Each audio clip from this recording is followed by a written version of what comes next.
விஜயோட சிரிப்புக்கு நான் அடிமைன்னு கூட சொல்லலாம். எனக்கு அந்த சிரிப்பு ரொம்ப ரொம்ப ரொம்ப பிடிச்சமான ரொம்ப அழகான சிரிப்பு. எனக்கு ஃபர்ஸ்ட் ஆஃப் ஆல் ஒன்று சொல்லணும்னா, எனக்கு ரீமேக் பண்ணுறதை பிடிக்காது. ஓகே. ஸோ அதில் ஒரு இன்ட்ரெஸ்ட் இல்லை. க்ரியேட்டிவ் பிரெயின் செத்து போகுது அப்படின்றதுக்காக பண்ணுறது கிடையாது. யாருன்னு தெரியாமல் அவனை அடிச்சுட்டான், அவன் போய் அதில் விழுந்ததில் பார்க்கலாம் வந்துச்சு. ஓபிள் ரெடி அடிச்சிட்டானா ஊரே பேசினா அந்த பொண்ணு அங்கேருந்து ஜீப்பில் தூக்கிட்டு அவன் போனால், இப்போது அவன் போய் வீட்டுக்கு சேர்றதுக்கு இன்டர்வல் அங்கே வந்துடும். அந்த இன்டர்வியூனால இது வரைக்கும் ஒரு சேஸ் நடக்குங்க.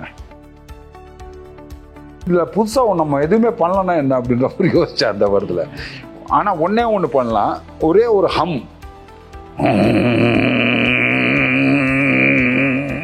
இதுதான் இருக்கணுமே தவிர தியேட்டர் ஸ்க்ரீனே பயப்படணும். இதான் என்னுடைய நான் சாட்டு வச்சிருப்பேன். ஓப்பன் வந்து இன்னொருத்தனை தூக்கி டப்புன்னு அடிப்பான் கீழே, பின்னாடி வந்து கை வந்து பிடிச்சி அப்படி தூக்கி அடிப்பான். தியேட்டர் கலங்கி போச்சு. இதில் நான் ஸ்ட்ராங்கு, இந்த ஏரியாவில் நான் ஸ்ட்ராங்குன்னு சொல்கிறாங்க இல்லையா, அந்த மாதிரி மோட்டரைஸ்டில் வந்து அஜித் சார் அடிச்சுக்கிறதுக்கு ஆளே பிறக்கலை இன்னும். விஜய் அவர்களுக்கு வந்து இது 50வது பிறந்த நாள் வர ஜூன் 22ஆம் தேதி. ஸோ இப்போ அவர் அரசியல்வாதியாகவும் கட்சி ஆரம்பிச்சு வந்திருக்காரு. ஸோ அவர்கிட்ட நீங்கள் எதுவும் பர்சனலாக சொல்லணும்னு நினைக்கிறீங்களா? அவரோட வாட்சி எப்படி பார்க்குறீங்க? பர்சனலாக அவர் வீட்டுக்கு அவர்கிட்டே சொல்லுவேன். இல்லை, நான் வந்து அவருடைய ஃபஸ்ட்டு படத்துலேருந்து நான் மிஸ் பண்ணதில்லை. நான் மெயினாக வந்து தமிழ் படமே பார்க்க மாட்டேன். அப்படி ஒரு கேரக்டர் நான். அதெல்லாம் ஓப்பனாக என்னென்னா, இங்கிலீஷ் படம் பார்த்தா திருடலாம், இங்கே என்னது திருடுறது அப்படிங்கிற மாதிரி அப்படி வச்சுங்களேன் சொல்லலாம். ஸோ ஆனால் இவருடைய சிரிப்பு எனக்கு ரொம்ப பிடிக்கும். விஜயோட சிரிப்புக்கு நான் அடிமைன்னு கூட சொல்லலாம். எனக்கு அந்த சிரிப்பு ரொம்ப ரொம்ப ரொம்ப பிடிச்சமான ரொம்ப அழகான சிரிப்பு. அது ஆரம்ப காலத்தில் இருந்தே, அதாவது அவருடைய ஃபாதர் கூட நான் வந்து வெளிப்படங்கள், அதாவது வெளிமானங்கள் பண்ணும்போது, ஹிந்தி தெலுங்கு பண்ணும்போது சாருக்கு அப்போ அவர் வீட்டுக்கு போகும்போது பார்ப்பேன். அப்போ நேச்சுரலாகவே அவர் எப்படி தான் சிரிப்பார். ஸோ இது வந்து அந்நேச்சுரல் கிடையாது, எப்போவுமே அதுதான் சிரிப்பு. சில பேருக்கு அவர் சினிமா சிரிப்பான கிடையாது, அவர் ரொம்ப நேச்சுரல். அவர் அந்த சிரிப்பு எனக்கு ரொம்ப பிடிக்கும்.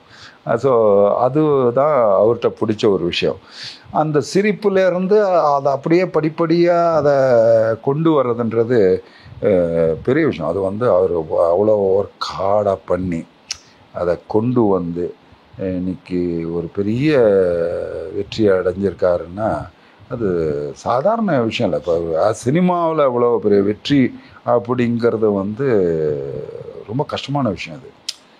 அது சார் ஒரு விஷயத்த சொல்லணும்னு நினச்சிங்கன்னா, அது அமிதாப் பச்சனாக இருக்கட்டும், சிரஞ்சீவியாக இருக்கட்டும், ரஜினி சாராக இருக்கட்டும், விஜய் இருக்கட்டும், இவங்க எல்லாருமே அந்த ஒரு பெரிய மலையை கஷ்டப்பட்டு ஏறி டம்மன் அடித்து கீழே விழுந்து மறுபடியும் இங்கே ஏறி கரும்பு விழுந்து மறுபடியும் ஏறி வந்து வந்து வந்து வந்து வந்து டாப்பில் மேலே வந்து இப்போ நாங்கள்லாம் மேலே போய் அப்படி எட்ஜில் அப்படி இது வந்து இந்த எட்ஜுக்கு வந்தாச்சு, இது கீழே அதில் பாதாளம்.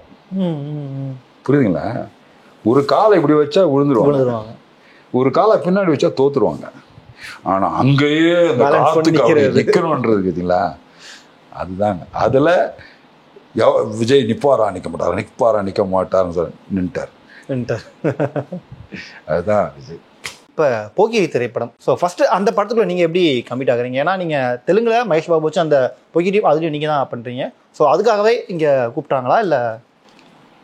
அது நிறையா இருக்கும் சார். எனக்கு ஃபர்ஸ்ட் ஆஃப் ஆல் ஒன்று சொல்லணும்னா, எனக்கு ரீமேக் பண்ணுறதை பிடிக்காது. ஓகே. ஸோ அதில் ஒரு இன்ட்ரெஸ்ட் இல்லை. க்ரியேட்டிவ் பிரெயின் செத்து போகுது அப்படின்றதுக்காக பண்ணுறது கிடையாது. ஏன்னா நான் ஒக்கடு வந்து நான் மகேஷ் பாபு அதுதான் இங்கே கில்லியா பண்ணாங்க. ஸோ அது பண்ணும்போது கூட நான் கேட்கும்போது கூட எனக்கு இதே தான் வர சொன்னேன். சரி, I don't want to be influenced. அது எடுத்த ஷார்ட்டே எடுத்துகிட்ருக்கணும், பண்ணதே பண்ணிகிட்ருக்கணும், கிரியேட்டிவ் புதுசாக யோசிக்கணும், புதுசாக பண்ணணும் அப்படின்றது இருக்குது, வேண்டாம் அப்படின்ற மாதிரி ரொம்ப ட்ரை பண்ணும்போது முடியாதுன்னு சொல்லிட்டேன். அப்புறம் வேறு சின்ன சின்ன ஹெல்ப்பெல்லாம் பண்ணேன், அவ்வளோதான். நான் அது மாதிரி டீட்டெயிலாக சொல்ல விரும்பல. ஸோ அந்த படமும் இங்கே பெரிய ஹிட்டு. பிகாஸ் களம் அது ஒரு அந்த மூடை எப்படி கிரியேட் பண்ணுறது அப்படிங்கிற ஒரு விஷயம் தான். மூடு நீங்கள் பார்த்தீங்கன்னா அந்த ஒக்கடுன்ற படத்தை நீங்கள் பார்த்தீங்கன்னா நான் கிரியேட் பண்ணும்போது ஒரு பொண்ணு ஒருத்தன் கபடி ஆட ஊருக்கு போகிறான், ஒரு பொண்ணு ஒருத்தன் அந்த வில்லனால் இது பண்ண போகிறான்னா அவன் தப்பிச்சு அமெரிக்கா போகணுன்னு போனான். யாருன்னு தெரியாமல் அவனை அடிச்சுட்டான். அவன் போய் அதில் விழுந்ததில் ஸ்பார்க்லாம் வந்துச்சு. ஓபுல் ரெடி அடிச்சிட்டானா ஊரே பேசினா அந்த பொண்ணு அங்கேருந்து ஜீப்பில் தூக்கிட்டு அவன் போனான். இப்போது அவன் போய் வீட்டுக்கு சேர்றதுக்கு இன்டர்வல் அங்கே வந்துடும். அந்த இன்டர்வியூனால இது வரைக்கும் ஒரு சேஸ் நடக்குங்க. பூரா ஆக்ஷன். ஸோ இதுதான் இந்த குக் பண்ணுற ஒரு விஷயம் இருக்குது பார்த்தீங்களா. சண்டை அப்படின்னா ரொம்ப பேர் சிரிச்சுன்னு போட்டுக்கிறது தான் சண்டை இல்லை. அதை கிரியேட் பண்ணணும். என்ன அது எவ்வரி ஃப்ரேம்ஸ் எவ்வரி இதுவும் இந்த மரணித்து விட்ட நிமிடங்களை நினச்சிட்டு கூடாது, நெக்ஸ்ட் போகிறத யோசிக்கணும் இல்லையா. ஸோ அந்த மாதிரி ஒரு விஷயத்த நம்ம எப்படி பண்ண போகிறோம் அப்படின்னா அடித்தா தூக்கணும், தூக்கிட்டு போனால் அதுலேயே பின்னாடி தட்டுறவங்க சாங்கு வரும். ஸோ நாங்கள் ஃபஸ்ட் உட்காந்து போது மணி சர்மா கூட உட்காந்து அதில் அந்த சாங்கை சாகசம் செய்யறா சாகிப்போ சோதரா, அதாவது ஒரு மூடு கிரியேட் பண்ணுறது, ஒரு சோகத்தை உருவாக்கணும். சாகசம் பண்ணுறா அப்படின்ற ஒரு விஷயத்த தூக்கி விடுறதா இருந்தாலும் அந்த சோகத்தை டகடு தான் அது அந்த சேஸ் இருக்கும். பரபரப்பு வந்துட்டு நெருப்பு மாதிரி வரும். அதில் என்ன நான் புதுசாக பண்ணணும்னு நினச்சேன்னா அப்போ அந்த நேரத்தில் பயங்கரமாக ஜம்ப் அது இது லொட்டுலாம் நான் எக்கச்சக்கமாக அந்த சேஸுக்கு எனக்கு ரொம்ப நல்ல பேர் இருக்கும். இதில் புதுசாக நம்ம எதுவுமே பண்ணலன்னா என்ன அப்படின்ற மாதிரி யோசித்தேன் அந்த வருதில். ஆனால் ஒன்று பண்ணலாம், ஒரே ஒரு ஹம்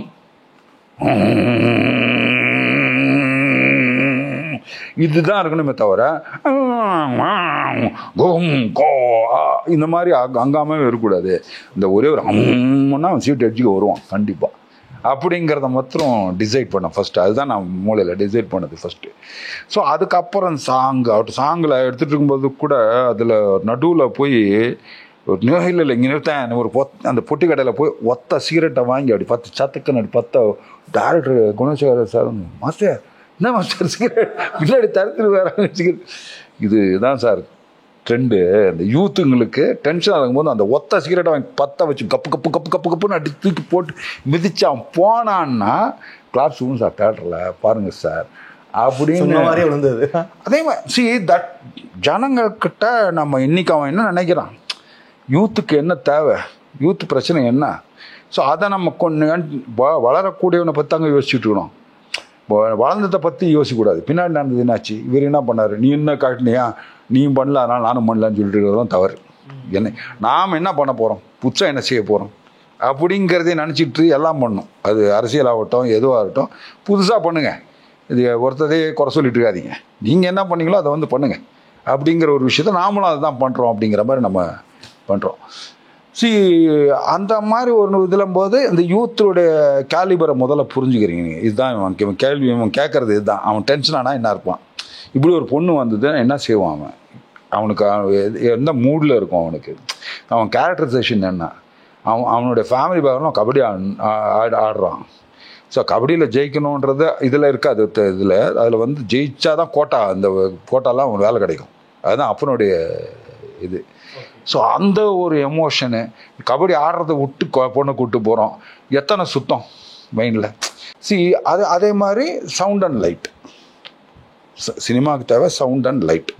ஸோ அப்படியே கேம்புட்ற அது பண்ணுற பேசிட்டே இருப்பா அப்படின்னு போகும்போது அவள் பயப்படுவா. தேட்டர் ஸ்க்ரீனே பயப்படணும். இதான் நான் சாட்டு வச்சுருப்பேன். ஓப்புன்னு இன்னொருத்தனை தூக்கி தப்புன்னு அடிப்பான் கீழே. பின்னாடி கை பிடிச்சி அப்படி தூக்கி அடிப்பான். தேட்டர் கலங்கி போச்சு. ஸோ இதெல்லாம் க்ரியேட் பண்ணுறது என்ன ஒன்று ஸ்பாட்டில் போய் க்ரியேட் பண்ணுறது இல்லை சார். இதெல்லாம் யோசித்து கதையில் உட்காந்து பண்ணால் தான் வரும், இல்லை நேராக வராது. அதனால தான் ஒரு 3 மாதம் நான் அதுக்குன்னு வச்சுருவேன். வச்சு அதுக்கு என்னென்னா இந்த ஃபைட்டுக்கு இந்த இதுக்கு கிளைமேக்ஸ்க்கு இப்படி போய் நேராக கொண்டு போய் கிளைமேக்ஸ் கொண்டு போகணும். வேணா ஓபல் ரெட்டி எவ்வளோ பெரிய ஆள் என்ன செய்வான், கதையில் எவ்வளோ பெரிய பிரச்சனை, டைரக்டருக்கு கபடி ஆடணும், புரியுதுங்களா? கபடி ஆடியே ஆகணும், அவங்க அப்பாவுடைய ஆம்பிஷனை ஜெயிச்சு ஆகணும், இவனு பொண்ணை காப்பாற்றி ஆகணும், பொண்ணை கல்யாணம் பண்ணுவோம், இது பண்ணோம். ஸோ இது வரைக்கும் காதலின்னு தெரியாதவளை இவன் காதலிக்கிறானே தெரியாத வந்து ஏர்போர்ட்டில் விட்டுட்டு ஒரு சரி உட்கார் சொன்னான். அப்போ தான் அவன் பேரை சொல்லுவான். ஸோ அவன் மனசில் கூட இருந்திருக்கா அவ அப்படின்னு இந்த ஒரு ஷாட்டில் தெரியும். விட்டுட்ட பிறகு அந்த ஒரே ஒரு டைலாகில் ஒரு சின்ன பிஞ்சு. ஸோ ஐயோ இப்போ இவன் லவ் பண்ணுறான்ப்பா, அவளும் அவள் ஆல்ரெடி லவ் பண்ணுறா, ஸோ இவன் லவ் பண்ணலையே அப்படிங்கிற மாதிரி ஒரு வந்து டப்புன்னு அது விழும். ஸோ இந்த நேரத்தில் அப்போங்க எல்லாமே ட்விஸ்டடு. ஸோ இவனை ஜெயிலில் பிடிச்சி போட்ட பிறகு அவன் ஜாமீனில் வந்து எடுப்பான். அவன் வந்து டேய் எனக்கு நீ என்ன பண்ணாலும் சரி ஃபஸ்ட் நைட்டில் அவனை தானே நினைப்பேன்னு சொன்னோன்னா அது ட்விஸ்ட் அது. ஸோ அவனை சாவடிச்சு வா வரேன், போலீஸில் வந்து கூப்பிடுவான். 8 மணி என்ன பயமாக இருக்கா? அவன் பயமாக இருக்குன்னு அப்போங்கிறேன். என்ன முன்ன நினச்சதாண்டா பயமாக இருக்கு, அவனை நினச்சி பயப்பில்லை. ஸோ அதான் ட்விஸ்ட்டு, புரியுதுங்களா? ஸோ இது எல்லாமே வந்து ஒரு படத்துக்கு கொடுக்கக்கூடிய பலம். ஸோ அப்போ அதில் அவன் புரிஞ்சுக்கிறான். ஸோ அங்கே வந்து இப்போ என்ன எனக்கு ட்ரெயினில் வச்சுருந்தேன் முதல்ல ஆக்ஷன் அப்படி இப்படி கொண்டு போகிறாங்க, அது சேஸ் பண்ணேன். சேஸை வந்து ஒரு சேஸுக்கு மறுபடியும் சேஸ் வரக்கூடாது. கபடி ஆனால் கபடியில் மாஸ்டர், கபடியில் எப்படி மாஸ்டர் வில்லனை அவனை கட்டி போட்டாங்க, முடிஞ்சது இல்லை. அவனை தூக்கி வந்து அவன் கட்டி போகிறான் பிரகாஷ்ராஜ். ஸோ கட்டி போட்டால் இப்போ அவன் அங்கே இருக்கா. ஸோ இவங்க கபடி நடக்குது, இவன் அப்பங்காரன் எல்லாம் பார்க்குறாங்க, கபடியில் ஜெயிக்கிறான், இவன் அவுத்துடுறான், போனான் மோன் பண்ணான், அவங்கெல்லாம் வந்துடுறாங்க, மின்ஸ்லாம் வராங்க. அங்கே ஆக்ஷனில் எப்படி அடித்தான், கடைசியில் எப்படி நிறுத்தினான். ஸோ கதையோடு வந்ததுனால தான், அது கதை களத்தோடு இருக்கிறதுனால தான் அது வெற்றியை சுவைக்க முடியுது. இதுதான் வந்து நம்ம பண்ணுறதெல்லாம் நமக்கு தெரியும், பண்ணும்போது தெரியும் இது அடிச்சிக்க முடியாது, it will be a figure hit அப்படிங்கிறது பண்ணும்போதே தெரிஞ்சிடும் நமக்கு, தெரிஞ்சிடும். அந்த அளவுக்கு ஒரு பெரிய இம்பேக்ட் அப்படிங்கிறத கிரியேட் பண்ணணும் அப்படிங்கிற ஒரு விரைடு சொல்லிட்டேன். இப்போ அதுக்கான உழைப்பு. ஸோ அதை தேடி தேடி தேடி தேடி போக்குறி முதல்ல என்ன பண்ணலாம், ஒரு இன்ட்ரோ. ஜனங்களை வந்து நீங்கள் உற்சாகம் மூட்டலைன்னா, இப்போ எல்லாமே ஹிட்டுன்னு சொல்கிறது வந்து எதுக்கு நான் அந்த டபுள் ஹிட்டு அப்படின்னு சொல்லுவேன்னா, இப்போ பிஎன்சின்றதுன்னா சூப்பர் ஹிட்டு ஜூப்ளின்னு சொல்லுவாங்க. ஏபிசின்னு வந்துச்சுங்க வச்சுங்க, ஏ சென்டரும் சேர்த்து வந்தால் டபுள் ஹிட். இதுதான் நம்ம கால்குலேஷன். ஸோ அதுக்கு என்னென்னா, இப்போ கிளாஸ் மாஸ் வேற, கிளாஸ் மாஸ் வேற. கிளாஸாக இருக்கிறவனையும் மாசுக்கு கொண்டு வர்றது, நீ அந்த வேற ஓவராக பண்ணின அப்படின்னு பின்னாடி போயிடுவான். அவனை முன்னாடி வர வைக்கிற வேலை. இப்போ சூடால்னு வந்து ஒரு படம் இருக்கும், அதில் ஒரு ஃபைட் எடுத்திருப்பேன். சிரஞ்சீவி சார் தான் ஹீரோ. ஸோ கூன்ஸ் வரும், அங்கே ஒரு 5th 6th ஃப்ளோரில் இருப்பார் அவர் கூன்ஸ் வந்தால் ஷார்ட்டு வச்சுட்டு இது பண்ணுறார் சார். அவங்க வந்து டாலி வருது, இப்போ கையை அப்படி மடிங்க, கட்டாக் கட்டாக் கட்டாக் கட்டாக் கட்டாக் டெம், இந்த கையை கட்டாக் கட்டாக் கட்டாக் பில்டப்பு தட்டா டாட்டா இதை கிட்டார் அப்படி கொடுங்க. ஹாப்பி அவர் இப்படி எல்லாம் அடிக்கணும், ஷார்ட் தாக்கா தாக்கா தாக்கா. கிட்ட வந்தாங்க, ஓடுங்க சார்ண்ணே. ஷாக் ஆகிட்டார், நின்ட்டார் அப்படியே. மாஸ்டர் ஓடுங்க ஒன்று நிமிஷம் மாட்டேன்ட்டு போயிட்டார். போயிட்டு கேரனில் உட்காந்துட்டார். கிட்டத்தட்ட ஒரு 1/2 hour ஆயிடுச்சு, வரல. அப்புறம் நான் போனேன், என்ன மேட்ரு? இல்லை மாஸ்டர், ஒரு நீங்கள் பண்ணது தான், நீங்கள் மாசுனா எப்படி கொண்டு வரணும் அப்படின்னு எப்படி நில்லு இப்படிலாம் பண்ணி கொண்டு வந்து இப்படி வச்சிட்டிங்க, இப்போ பெரிய இருக்கும். இப்போ அவங்க வந்து நான் ஓடனா எப்படி மாஸ்டர் இருக்கோம் அப்படின்னு. நான் ஒன்று சொல்கிறேன் கேட்டுங்க.